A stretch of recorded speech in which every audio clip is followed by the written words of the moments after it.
بسم اللہ الرحمن الرحیم۔ ایمان اور اسلام میں کیا فرق ہے؟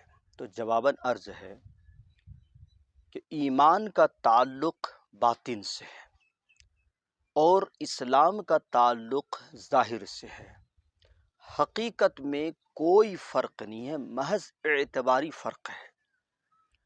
رسول اللہ صلی اللہ علیہ وسلم نے جتنے تعلیمات لے کر کے آئے انہیں دل سے ماننا اور ان کی تصدیق کرنا یہ ایمان ہے۔ بعض بزرگوں نے یوں تعبیر فرمایا ہے کہ ایمان کا سفر باطن سے شروع ہو کر کے ظاہر پر ختم ہوتا ہے اور اسلام کا سفر ظاہر سے شروع ہو کر کے باطن پر ختم ہوتا ہے۔ تو اس اعتبار سے کوئی فرق نہیں ہے، محض اعتباری فرق ہے۔